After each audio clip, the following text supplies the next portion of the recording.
હું શેરડીના રસનો વેપાર કરનારો એક ગરીબ મહેનતુ છોકરો હતો. લોકો મને અવારનવાર ધિક્કારની નજરે જોતા હતા, પરંતુ મારા દિલમાં એક જ સપનું હતું, એક દિવસ મોટો અધિકારી બનવાનું. દિવસમાં હું મારી નાનકડી લારી પર શેરડીનો રસ વેચતો હતો અને રાત્રે જાગી જાગીને અભ્યાસ કરતો હતો. આખરે તે દિવસ આવી જ ગયો જ્યારે મેં મુશ્કેલ સ્પર્ધાત્મક પરીક્ષા પાસ કરી અને આસિસ્ટન્ટ કમિશનર બની ગયો. પરંતુ મારી આ સફળતા પાછળ એક વ્યક્તિનું ખૂબ મોટું બલિદાન છુપાયેલું હતું. મારા તે જ શિક્ષક જેમણે મારી ફી ભરવા માટે પોતાના ઘરેણાં સુદ્ધા વેચી દીધા હતા. તેથી અધિકારી બન્યા પછી મેં સૌથી પહેલું કામ એ કર્યું કે મારા તે મહાન શિક્ષિકાને શોધું અને તેમનો આભાર માનું. પણ જેવો હું તેમના ઘરે પહોંચ્યો અને દરવાજો ખોલ્યો, અંદરનું દ્રશ્ય જોઈને મારા પગ નીચેથી જમીન સરકી ગઈ. જે સત્ય મારી સામે આવ્યું તે એટલું ચોંકાવનારું હતું કે થોડી ક્ષણો માટે મારા શ્વાસ અટકી ગયા. તે મહિલાને શોધતા મને 2 કલાક વીતી ચૂક્યા હતા. હું ખૂબ મુશ્કેલીથી આ વિસ્તારમાં પહોંચ્યો હતો. નાની નાની ગલીઓ, નાના નાના ઘરો સ્પષ્ટપણે બતાવતા હતા કે અહીં ફક્ત ગરીબ લોકો જ રહે છે. પણ જે અહીં રહેતા હતા, હું તેમનું ભાગ્ય બદલવા આવ્યો હતો. બસ તે મને મળી જાય. બહુ મુશ્કેલીથી પૂછતા પૂછતા હું ઘર સુધી પહોંચી ગયો. પણ હજી ઘરની બહાર જ પહોંચ્યો હતો કે અંદરથી વિચિત્ર અને ભયાનક અવાજો સંભળાવા લાગ્યા. થોડો અંદાજ આવી રહ્યો હતો કે શું થઈ રહ્યું છે. કદાચ મારે અંદર નહોતું જવું જોઈતું. કદાચ આ તેમનો વ્યક્તિગત મામલો હતો. પણ હું અંદર દાખલ થઈ ગયો અને સામેનું દ્રશ્ય જોઈને આશ્ચર્યચકિત થઈ ગયો, કારણ કે સામે બીજું કશું નહીં પણ મારા ભાગ્યનો દરવાજો ખુલ્લો પડ્યો હતો. સારું થયું, કારણ કે મારું એક આગળ વધેલું પગલું મને મારા નસીબનો મહારાજા બનાવવાનું હતું. આ એવું વાતાવરણ હતું કે જો હું નિર્ણય કરું તો મારી આ દુનિયા અને પરલોક બંને સુધરી જાય. અને મેં એક ઉત્તમ નિર્ણય લીધો.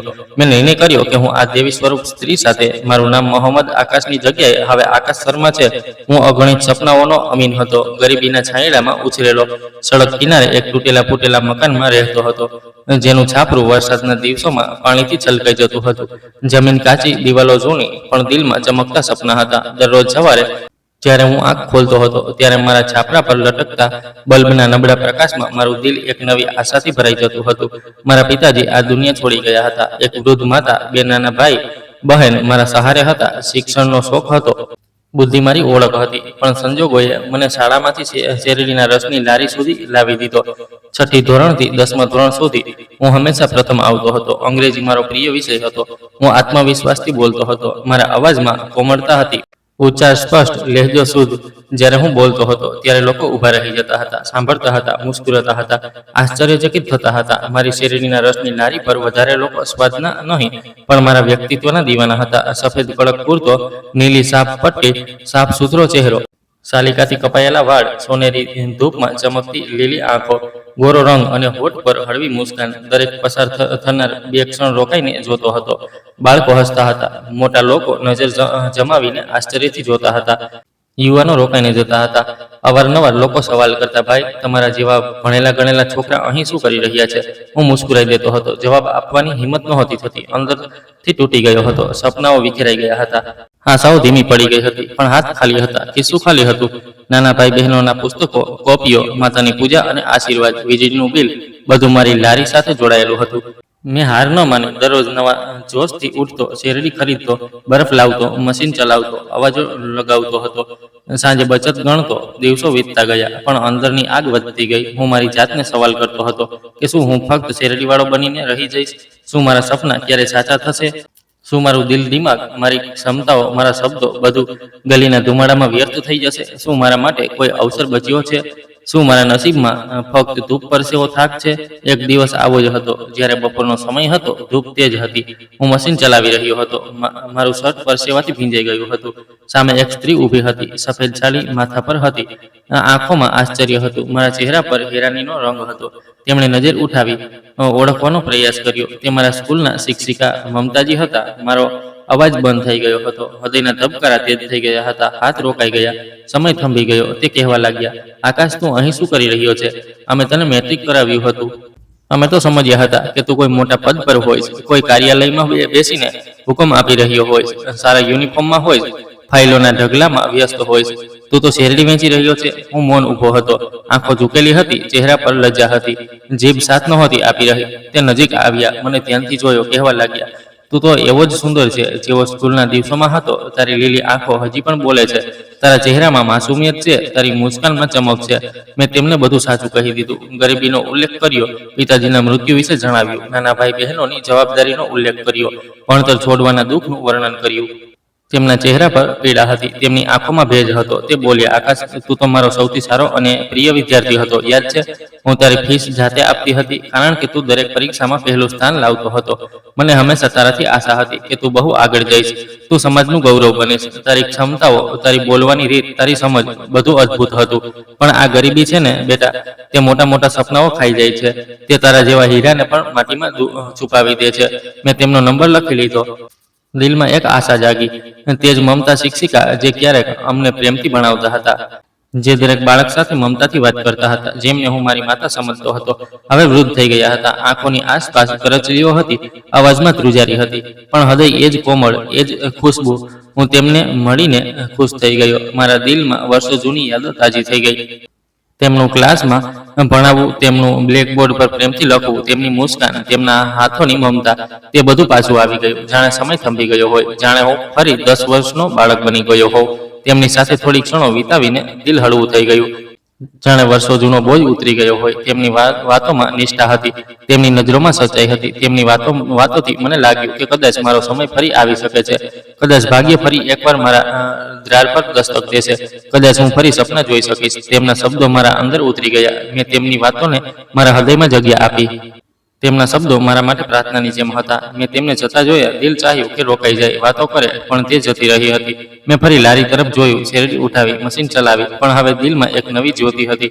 જાણે અંધારામાં એક દીવો પ્રગટ્યો હોય, જાણે કોઈ નવી સવાર થવાની હોય, જાણે વાદળો છંટાઈ જવાના હોય, જાણે મારી જિંદગીનો માર્ગ બદલવાનો હોય.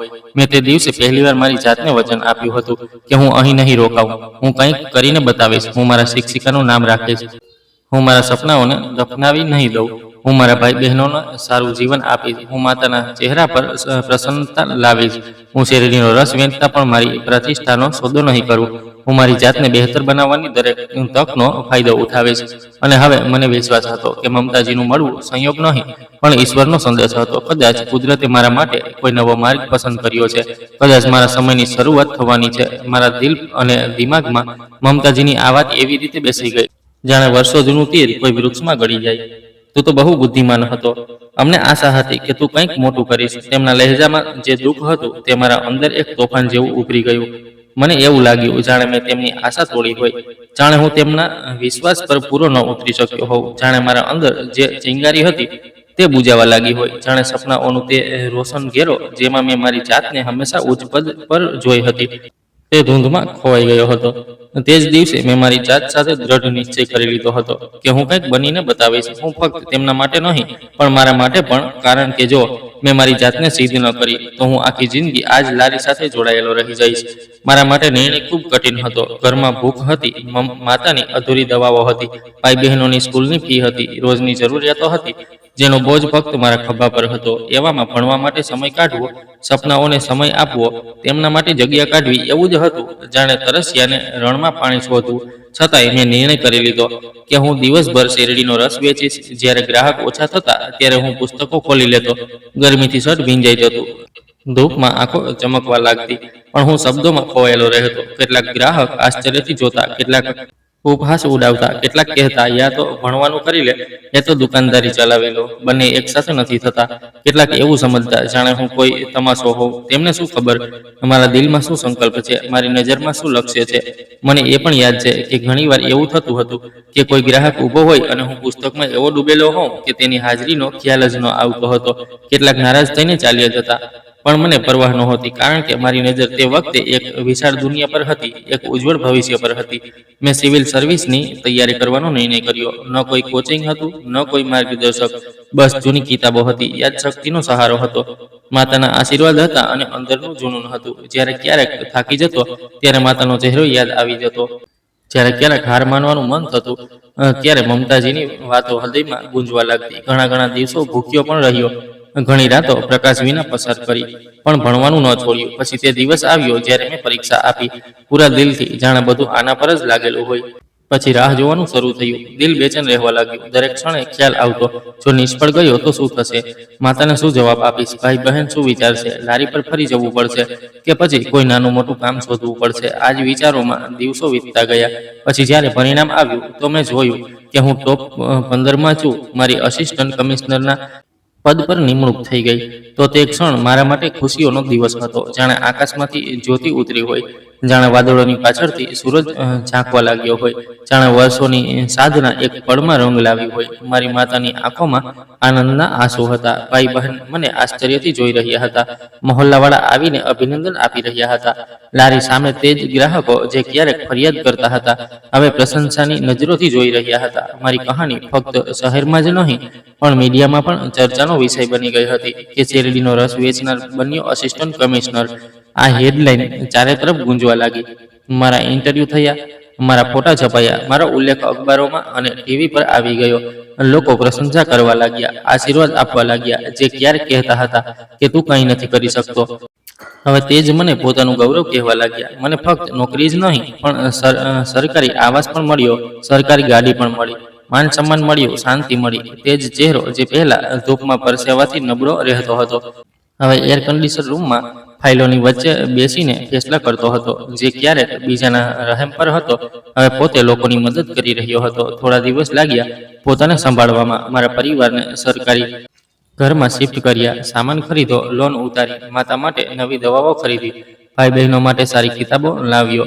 પછી તાલીમનો સમય આવી ગયો. નવું વાતાવરણ, નવા લોકો, નવા નિયમ, નવી જવાબદારી. દરેક ક્ષણ કંઈક ને કંઈક શીખ્યો, દરરોજ કંઈક નવું જાણ્યું, પોતાની હેસિયતને સમજી, પોતાની શક્તિને ઓળખી. પછી જ્યારે બરાબર ડ્યુટી શરૂ થઈ ત્યારે દિલમાં એક જ ભાવ હતો કે હવે હું તે આકાશ નથી રહ્યો જે લારી પર શેરડીનો રસ કાઢતો હતો. હવે હું તે આકાશ છું જેણે સપનાઓને સત્યમાં બદલ્યા છે, જેણે સંજોગોની સામે ઘૂંટણ ટેક્યા નથી, જેણે મમતાજીની આશાને તૂટવા નથી દીધી, જેણે ગરીબીની બેડીઓને તોડીને પોતાની તકદીર લખી. મારા ચહેરા પર જે આત્મવિશ્વાસ પહેલા પણ હતો, હવે તેમાં ગૌરવ પણ સામેલ થઈ ચૂક્યો હતો. કેટલાક લોકો કહેતા હતા કે મોટા પદો પર હંમેશા સુંદર લોકો જ હોય છે. તેમનું કહેવું હતું કે સુંદરતા પણ એક માપદંડ જ છે. મેં હસતા હસતા કહ્યું કે જો એવું છે તો મારી સુંદરતાએ પણ મારો સાથ આપ્યો. પણ અસલ વાત એ છે કે હૃદય સુંદર હોય તો ચહેરા પર પણ કોમળતા આવી જાય છે. મારી સફળતામાં મારી મહેનત, મારી પ્રાર્થના, મારી માતાનો સબ્ર અને મારા શિક્ષિકાનો વિશ્વાસ બધું સામેલ હતું.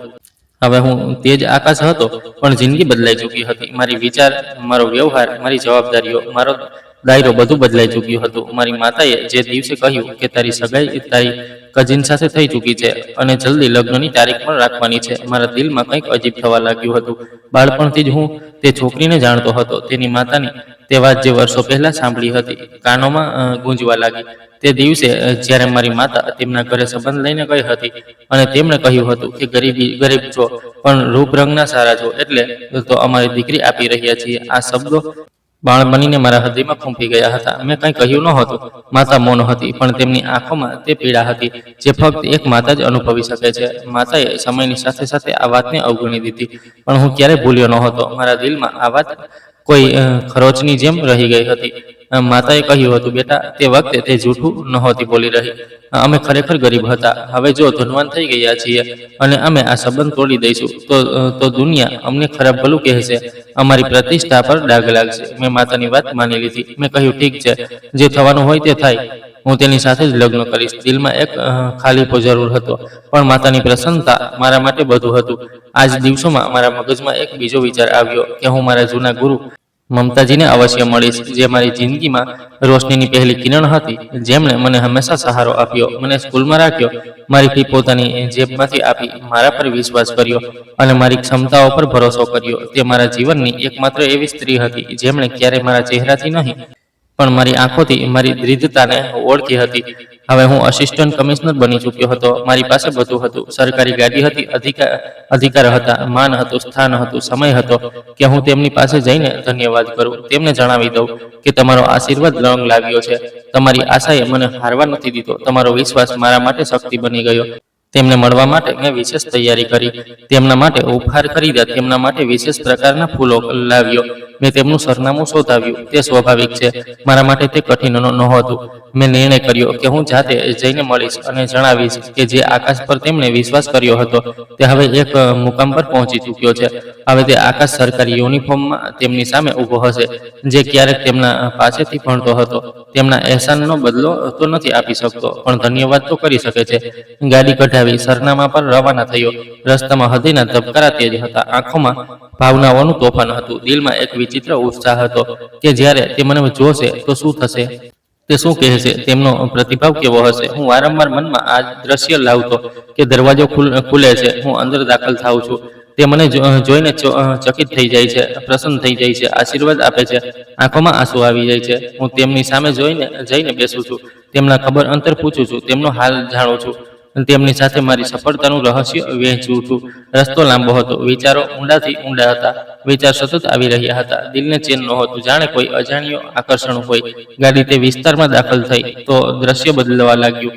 આ જગ્યા ખૂબ નાની લાગી રહી હતી. નાના નાના ઘર, કમજોર દિવાલ, સાંકડી ગલીઓ, ધૂળભર્યા રસ્તાઓ, નાના બાળકો ખુલ્લા પગે દોડતા, કેટલીક સ્ત્રીઓ પાણી ભરવા માટે કતારમાં ઊભી, કેટલાક વૃદ્ધો વૃક્ષના છાંયડામાં બેઠેલા. દ્રશ્ય હૃદયને સ્પર્શી રહ્યું હતું. મારી સરકારી ગાડી આ સડકો પર બરાબર ચાલી નહોતી રહી.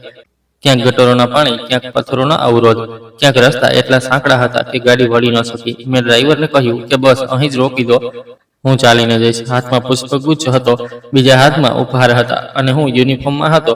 હું શાંતિ ચાલી રહ્યો હતો. લોકો મને આશ્ચર્યથી જોઈ રહ્યા હતા. કેટલાક દરવાજા ખુલી ગયા હતા, કેટલીક બારીઓ હલવા લાગી હતી, કેટલાક બાળકો થંભી ગયા હતા, કેટલાક વૃદ્ધો ઊભા થઈ ગયા હતા. હું આગળ વધતો ગયો. દરેક ગલી, દરેક વળાંક, દરેક પગલું મને ભૂતકાળ તરફ લઈ જઈ રહ્યું હતું. જાણે દરેક ઈંટ, દરેક દિવાલ મને જોઈને મારું નામ લઈ રહી હોય. તે દિવસો યાદ આવી રહ્યા હતા જ્યારે હું પણ તે બાળકોની જેમ ખુલ્લા પગે આજ ગલીઓમાં ભાગતો હતો. તે ક્ષણો યાદ આવી રહી હતી જ્યારે હું એક એક પૈસા માટે તડપતો હતો. દરેક પગલા સાથે હૃદયના ધબકારા તેજ થતા જઈ રહ્યા હતા. પરસેવાના ટીપા કપાળ પર આવવા લાગ્યા હતા. ગલીઓમાં કેટલાક લોકો ઓળખવાનો પ્રયાસ કરી રહ્યા હતા, કેટલાક ઓળખી ગયા હતા, કેટલાક ધીમે ધીમે વાતો કરવા લાગ્યા હતા. હું આ બધાથી બેખબર મારા લક્ષ્ય તરફ આગળ વધતો જતો હતો. મારા દિલમાં ફક્ત એક જ વિચાર હતો કે ગુરુને મળવું છે, તેમની સાથે નજર મળાવવી છે, તેમને જણાવવું છે કે તે જીતી ગયા છે, તેમની વિચારસરણી જીતી ગઈ, તેમનો વિશ્વાસ જીતી ગયો, તેમની પ્રાર્થના જીતી ગઈ. હું તેમના દ્વારની નજીક પહોંચ્યો તો થોડી ક્ષણો માટે ઊભો રહી ગયો. દિલ એક વિચિત્ર ભયમાં ડૂબેલું હતું. થોડી ક્ષણો માટે આંખો બંધ કરી, જાણે પ્રાર્થના માગી હોય, જાણે અંદરના તોફાનને રોકવાનો પ્રયાસ કર્યો હોય. પછી પગલું આગળ વધાર્યું. દરવાજો હજી બંધ હતો, પણ અંદરથી કેટલાક અવાજો આવી રહ્યા હતા. જાણે કોઈ વાત પર વિવાદ થઈ રહ્યો હોય, જાણે કોઈ સ્ત્રીની ચીસ સંભળાઈ, જાણે કંઈક પડવાનો અવાજ આવ્યો. હું ખચકાવા લાગ્યો, પગલાં રોકાવા લાગ્યા. દિલ અને દિમાગમાં સવાલો ગુંજવા લાગ્યા કે શું હમણાં જવું યોગ્ય છે? શું આ જ સમય છે? શું હું સાચું કરી રહ્યો છું? શું મારે થોડીવાર રોકાવું જોઈએ? હું દરવાજા પાસે ઊભો રહ્યો. અંદરના અવાજો વધતા જઈ રહ્યા હતા. દિલમાં એક વિચિત્ર અને અજીબ વ્યાકુળતા પેદા થઈ ગઈ હતી. થોડીવાર પછી વિચાર્યું કે પાછો આવું, પણ ત્યારબાદ એક એવો અવાજ આવ્યો કે મારા જેવો પુરુષ તો બિલકુલ પાછળ ફરીને જઈ ન શકે. મારા ગુરુનું નામ લઈને કોઈએ તેમને ગાળ આપી હતી. હું તરત જ દરવાજા તરફ વધ્યો. મેં મારા સુરક્ષા કર્મીઓને ઈશારો કરી દીધો હતો કે તે પોતાની સ્થિતિ સંભાળે. મેં દરવાજાને ઠોકર મારીને તોડ્યો તો સામેનું દ્રશ્ય જોઈને સ્તબ્ધ રહી ગયો. તેમણે એક યુવાન કન્યાને ગળે લગાવીને રાખી હતી અને ત્યાં બે ચાર પુરુષો ઊભા હતા. જ્યારે તેમણે જોયું કે કોઈ વ્યક્તિ અંદર ઘૂસી આવ્યો છે તો તે આગળ વધ્યા, પણ મારા સુરક્ષા કર્મીઓને જોઈને ભીગી બિલાડી બની ગયા. કહેવા લાગ્યા, કોણ છો તમે? મારા સુરક્ષા કર્મીઓએ જણાવ્યું કે આ આસિસ્ટન્ટ કમિશનર છે આ વિસ્તારના. તે લોકો હાથ જોડીને એક તરફ ઊભા રહી ગયા હતા. કહેવા લાગ્યા કે સર, અમારા ઘરમાં શું થયું છે? મેં કહ્યું કે પહેલા તમે કહો કે આ સ્ત્રી સાથે શું કરી રહ્યા છો? આ કેમ અહીં ડરી સહમી બેઠી છે? મમતાજી જોઈને ખરેખર હેરાન રહી ગયા કે હું છું. મેં તેમને ઊભા કર્યા અને તે કન્યાને જોઈ જે તેમની બાહોમાં બિલકુલ સંકોચાઈને બેઠી હતી. અત્યંત સુંદર છોકરી હતી, પણ ખબર નહીં કોણ હતી. મમતાજીએ કહ્યું કે હું આ લોકોની સામે કંઈ ન કહી શકું. આ બહુ ભયાનક લોકો છે. મેં કહ્યું કે આ ભયાનક છે? તેમની તો તમે જણાવો કે શું વાત છે? તેમણે કહ્યું, આ મારા ભાઈઓ છે, મારા હિસ્સા પર કબજો કરવા માંગે છે. મેં કહ્યું કે મને મારા હિસ્સો તો આપો. તે કહે છે કે હિસ્સો નહીં આપું અને બદલામાં મારી દીકરીની સગાઈ માંગી રહ્યા છે. પણ હું મારી દીકરીનો સંબંધ તેમને આપવા નથી માંગતી, કારણ કે જે છોકરા માટે માંગી રહ્યા છે તે દવાનો આદી છે. અને આ તેની બીજી વારના લગ્ન છે. કહે છે કે જો સંબંધ નથી આપવો તો અહીંથી ચાલ્યા જાઓ. મને અને મારી દીકરીને ઘરની બહાર કાઢી રહ્યા છે. બેટા, અમારું તો કોઈ પણ નથી. જ્યારે મેં બધું સાંભળ્યું તો મેં તેમને ઘૂરીને જોયા. તેમના માટે એટલું જ પૂરતું હતું. મેં ત્યાં ઊભે ઊભે પોલીસને બોલાવી લીધી અને કહ્યું કે જરા એમની સેવા કરો, તેમને તેમના સાસરે લઈ જાઓ. સસરાથી મારો મતલબ થાણું હતું. તે ક્ષમા માંગવા લાગ્યા હતા, પણ મેં તેમને સજા આપ્યા વિના જવા નહોતા દેવાના. જે દીકરીઓ અને બહેનોનો અધિકાર ખાય છે અને સ્ત્રીઓને મજબૂર કરી દે છે, આજે તે દંડના જ પાત્ર હોય છે. મેં મારા ગુરુનો હાથ પકડ્યો અને કહ્યું કે તમે મારી સાથે ચાલો. તેમને મારી ગાડીમાં બેસાડ્યા અને મારા બંગલા પર લઈ આવ્યો. પાછા આવીને તેમણે બાકીની વિગતો પણ જણાવી કે તેમના પતિ આ દુનિયા છોડી ચૂક્યા છે અને તેમનો કોઈ પણ નથી. એક પુત્ર હતો જેને બહારના દેશ ખૂબ મુશ્કેલીથી મોકલ્યો, પણ તેને પાછો ફરીને કોઈ જવાબ ન આપ્યો અને ત્યાં જઈને લગ્ન કરી લીધા. તે તો પૈસા પણ નથી મોકલતો. મેં મારા ગુરુને કહ્યું કે તમે મારા માટે માતા સમાન છો. તમે મારી ફી ભરવા માટે તમારા ઘરેણાં સુદ્ધા વેચી નાખ્યા હતા. હું આ કેવી રીતે ભૂલી શકું છું? આજથી તમે આ જ ઘરમાં રહેશો. તેમણે મને કૃતજ્ઞતાભરી નજરોથી જોયો અને કહ્યું કે હું તો એ વિચારીને પણ આશ્ચર્યમાં છું કે તું આટલી જલ્દી આ પદ સુધી કેવી રીતે પહોંચી ગયો. મેં કહ્યું કે આ બધું ફક્ત તમારી કૃપાથી થયું છે. મેં તમારા હાથથી લખવાનું શીખ્યું. મેં તમારી વાતોથી જીવવાનું શીખ્યું. મેં તમારી પ્રાર્થનાઓથી જીતવાનું શીખ્યું. તમારી મમતાએ મને તે હોંસલો આપ્યો, હિંમત આપી, જે મારા માતા પિતા પછી મને ક્યાંયથી પણ ન મળી. તમારા સ્નેહે મને તે વખતે થામ્યો જ્યારે હું પડવાનો હતો. તમારી આશાએ મને તે વખતે બચાવી લીધો જ્યારે દરેક દરવાજો બંધ થઈ ચૂક્યો હતો. તમારી મૌનતાએ મને તે પાઠ આપ્યો જે કોઈ પુસ્તકમાં નહોતો. તમારા આંસુઓએ મને તે શક્તિ આપી જે મારા પગમાં આગ લગાવી ગઈ હતી. તમારા ખાલી હાથોની મહેક આજે મારા ઘરને ખુશ્બુ આપે છે. તમારી દીકરી આજે મારા માટે એક કર્તવ્ય છે, એક અમાનત છે, એક દીવો છે જે અંધેરી ગલીઓમાં પ્રકાશ બની શકે છે. મેં તમારા રૂમ માટે વિશેષ વ્યવસ્થા કરી છે. મેં આ રૂમમાં તે ચિત્ર લગાવ્યું છે જે તમે પહેલીવાર મારી નકલ કરતા દોર્યું હતું. મેં આ પુસ્તકાલયમાં તે પુસ્તક રાખી છે જે તમે મને ઇનામ તરીકે આપી હતી. આજે તે પુત્ર પાછો આવ્યો છે જેને તમે શહેરની ધૂપમાં પલળવાથી બચાવ્યો હતો, જેને તમે ખુલ્લા પગે સ્કૂલમાં મોકલ્યો હતો, જેને તમે બપોરે પોતાના હાથોથી ભોજન ખવડાવ્યું હતું, જેને તમે એક આશા કહ્યું હતું, જેના માટે તમે તમારા સપના વેચ્યા હતા, જેના માટે તમે તમારા સગા સંબંધીઓની વાતો સાંભળી હતી. આજે તે દીકરો તમારી સામે ઊભો છે. તે જ માથું ઝુકાવીને, તે જ ધીમો અવાજ, તે જ હૃદય, તે જ આભારી, તે જ આંખો ભીની, તે જ જોશ તાજો, તે જ નિષ્ઠા, તે જ વચન. આજનો દિવસ મારો નથી, આજનો દિવસ તમારો છે. આજના ફેસલા તમારા છે. આજની વિજય તમારી છે. આજનો સમય તમારો છે. આજની કથા તમારી છે. ગુરુને મારી સાથે રહેતા 1 મહિનો થઈ ચૂક્યો હતો. તે દિવસ રાત મારા માટે આશીર્વાદ આપતા હતા, મારી સફળતા પર ગૌરવ કરતા હતા. મારા બંગલાના દરેક ખૂણામાં તેમની પ્રાર્થનાઓ ગૂંજતી સંભળાતી હતી. તે મને જોઈને મુસ્કુરાતા હતા. તેમની આંખોમાં તે સંતોષ હતો જે વર્ષોની પીડા પછી મળે છે. મેં તેમના ચહેરા પર તૃપ્તિ જોઈ અને એક નિર્ણય કરી બેઠો જે મારી જિંદગી બદલવાનો હતો. મેં મારી માતાની સામે બેસીને જ્યારે આ નિર્ણય સંભળાવી દીધો તો તેમની આંખોમાં હીરાની લહેર દોડી ગઈ.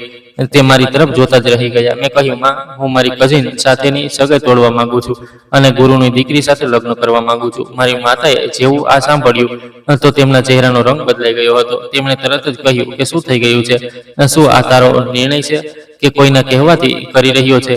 મેં કહ્યું, આ મારો નિર્ણય છે અને હું આ બદલવાનો નથી. મારી માતાએ થોડા વિરામ પછી કહ્યું હતું કે બેટા, તારી ઈચ્છા, જો તું સમજે છે કે આ નિર્ણય તારી પ્રસન્નતાનું કારણ બનશે તો પછી મને આ કોઈ વાંધો નથી. મેં ઈશ્વરનો આભાર માન્યો હતો કે મારી માતાએ મારા નિર્ણયને સ્વીકાર્યો. ત્યારબાદ મેં મારા ગુરુની પાસે જઈને તે વાત કરી જેણે તેમની આંખોમાં આંસુ ભરી દીધા.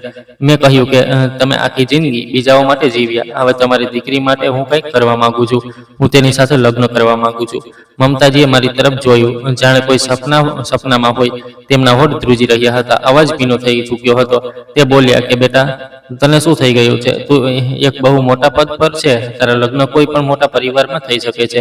તું મારી દીકરી સાથે કેમ લગ્ન કરવા માંગે છે? મેં કહ્યું કે તમારા અહેસાનોનો બદલો હું ક્યારેય ચૂકવી નહીં શકું, પણ તમારી દીકરી માટે સારો પતિ બનીને હું કદાચ કંઈક તો કરી શકું.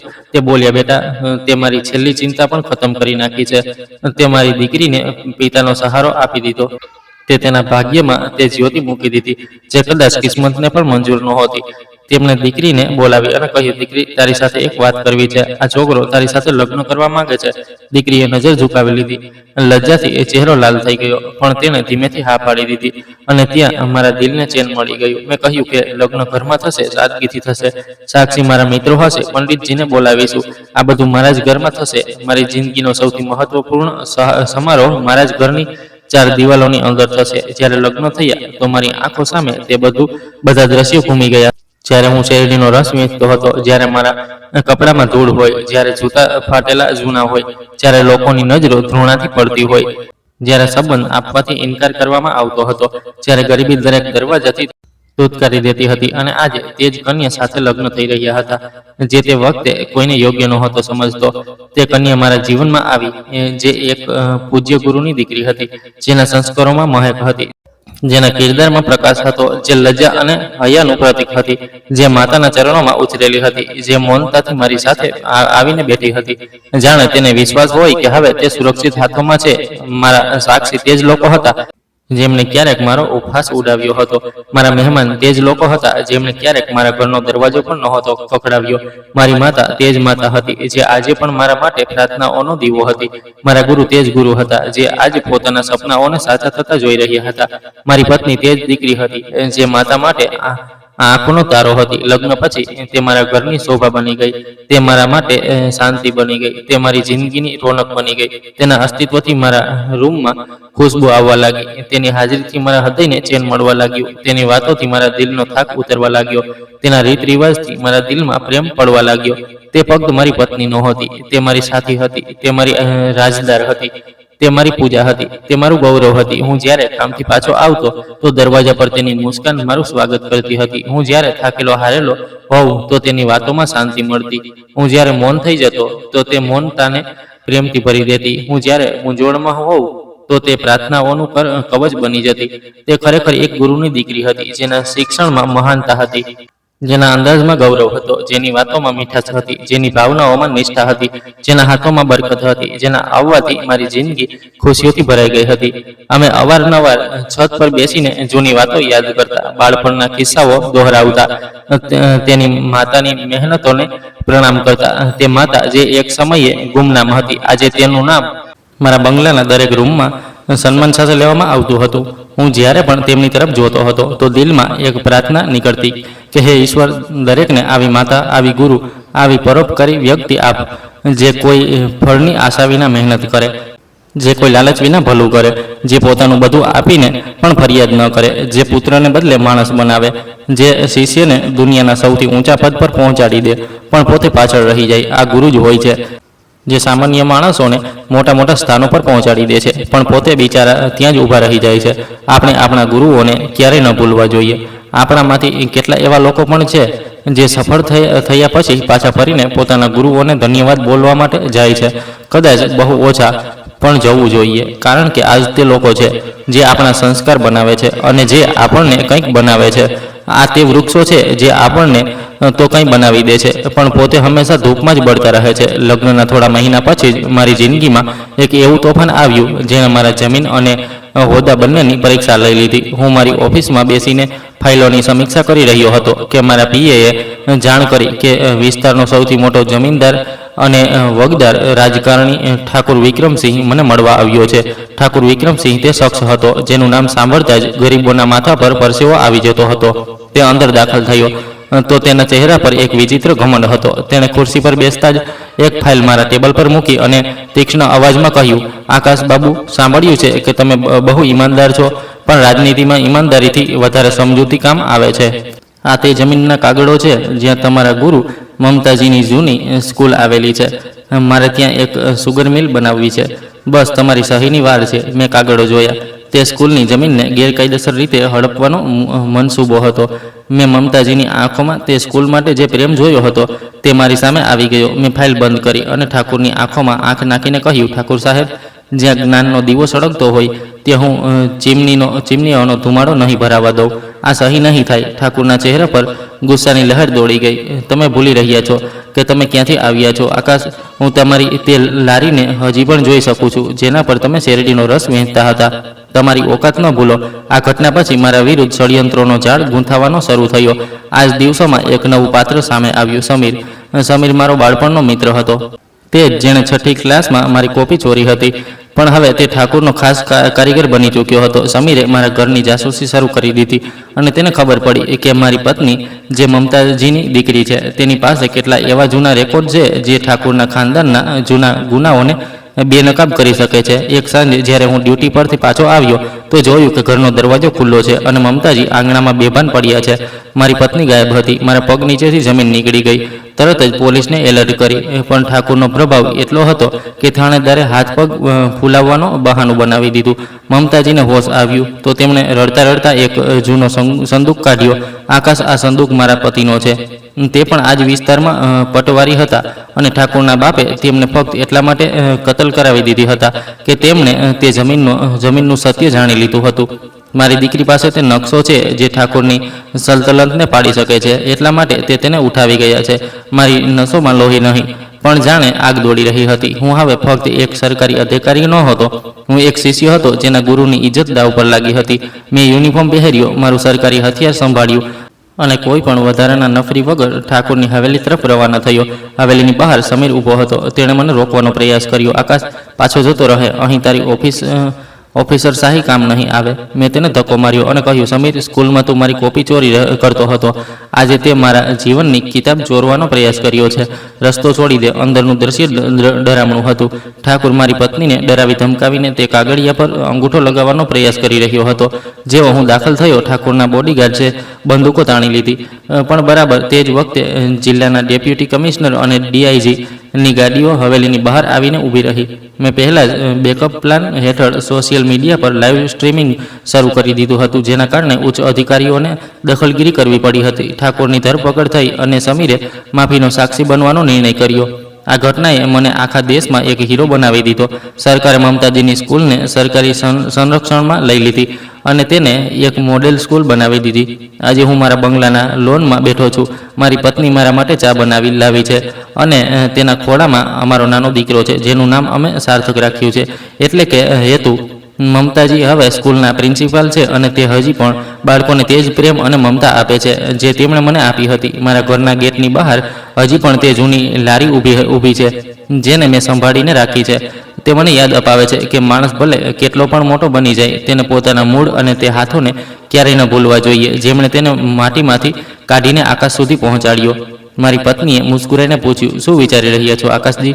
મેં તેનો હાથ પકડ્યો અને કહ્યું, એ જ કે કિસ્મત ફક્ત તેમના દરવાજા પર દસ્તક નથી દેતી જે સૂતેલા હોય છે, પણ તેમના પગ ચૂમે છે, જે કાંટાભરી રાહ પર ગુરુનો હાથ પકડી ચાલવાનું જાણે છે. આકાશમાં તારા ચમકી રહ્યા હતા અને દૂર ક્યાંક સ્કૂલની ઘંટડી ગૂંજી રહી હતી. જાણ કહી રહી હોય કે અંધારું ભલે ગમે તેટલું ઊંડું હોય, જ્ઞાનની એક જ્યોત તેને હરાવવા માટે પૂરતી છે. ઠાકોર વિક્રમસિંહની ધરપકડ પછી મને લાગ્યું કે હવે બધું બરાબર થઈ જશે, પણ રાજનીતિ અને દુશ્મનીમાં મૂળ બહુ ઊંડા હોય છે. ઠાકોરનો એક નાનો ભાઈ હતો, રઘુસિંહ, જે દુબઈમાં બેસીને કાળી કમાણીનો ધંધો કરતો હતો. જેવી તેને ભાઈની ધરપકડની ખબર મળી, તે પાછો આવી ગયો. તેની ગુનો કરવાની રીત ઠાકોરથી બિલકુલ અલગ હતી. તે સામાથી નહીં પણ પાછળથી વાર કરનારો શિકારી હતો. એક દિવસ જ્યારે હું ઓફિસથી ઘરે પહોંચ્યો અને જોયું કે ઘરની બહાર એક મોંઘી કાળી ગાડી ઊભી છે, અંદર દાખલ થયો તો સામે રઘુસિંહ મારી માતાની સામે બેસીને ચા પી રહ્યો હતો. તેના ચહેરા પર એક ઝેરી મુસ્કાન હતી.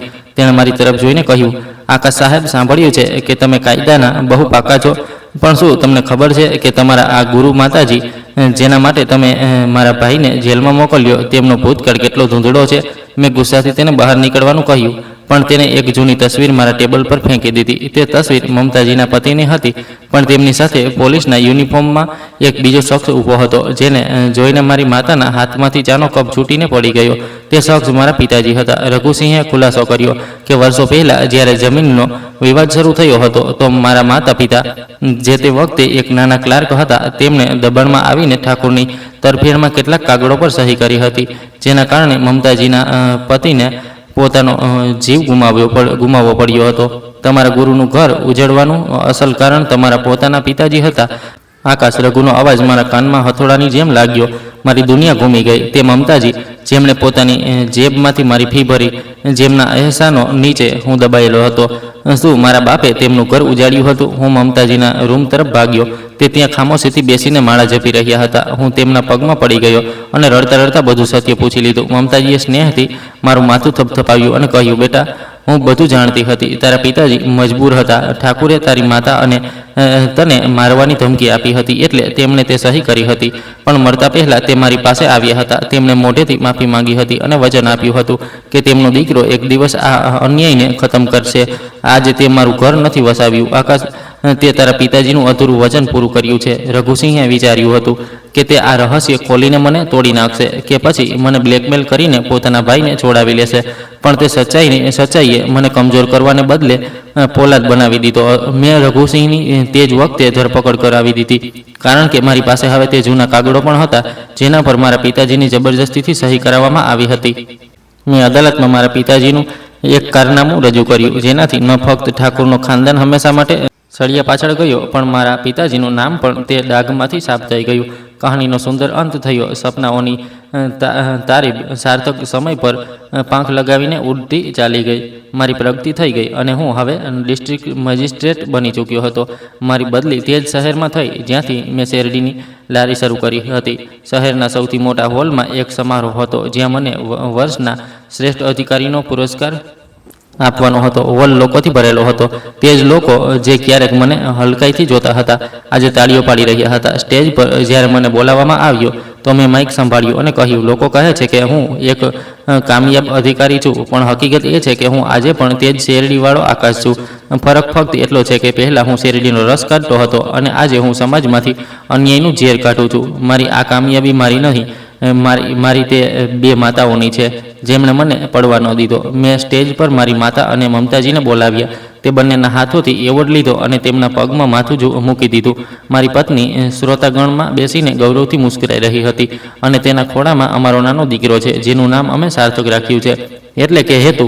મમતાજી હવે સ્કૂલના પ્રિન્સિપાલ છે અને તે હજી પણ બાળકોને તે જ પ્રેમ અને મમતા આપે છે જે તેમણે મને આપી હતી. મારા ઘરના ગેટની બહાર હજી પણ તે જૂની લારી ઊભી છે જેને મેં સંભાળીને રાખી છે. તે મને યાદ અપાવે છે કે માણસ ભલે કેટલો પણ મોટો બની જાય, તેને પોતાનું મૂળ અને તે હાથોને ક્યારેય ન ભૂલવા જોઈએ જેમણે તેને માટીમાંથી કાઢીને આકાશ સુધી પહોંચાડ્યો. મારી પત્નીએ મુસ્કુરાઈને પૂછ્યું, શું વિચારી રહ્યા છો આકાશજી? મેં તેનો હાથ પકડ્યો અને કહ્યું કે એ જ કિસ્મત ફક્ત તેમના દરવાજા પર દસ્તક નથી દેતી જે સૂતેલા હોય છે, પણ તેમના પગ ઝૂમે છે, જે કાંટાભરી રાહ પર ગુરુનો હાથ પકડીને ચાલવાનું જાણે છે. આકાશ તારા ચમકી રહ્યા હતા અને દૂર ક્યાંક સ્કૂલની ઘંટડી ગુંજી રહી હતી, જાણે કહી રહી હોય કે અંધારું ભલે ગમે તેટલું ઊંડું હોય, જ્ઞાનની એક જ્યોત તેને હરાવવા માટે પૂરતી છે. સમાપ્ત. સચ્ચાઈ અને મહેનતની જીત હંમેશા થાય છે. શરત એટલી છે કે તમારા પાછળ દુઆ કરનાર હાથ અને શીખવનાર ગુરુ હાજર હોય.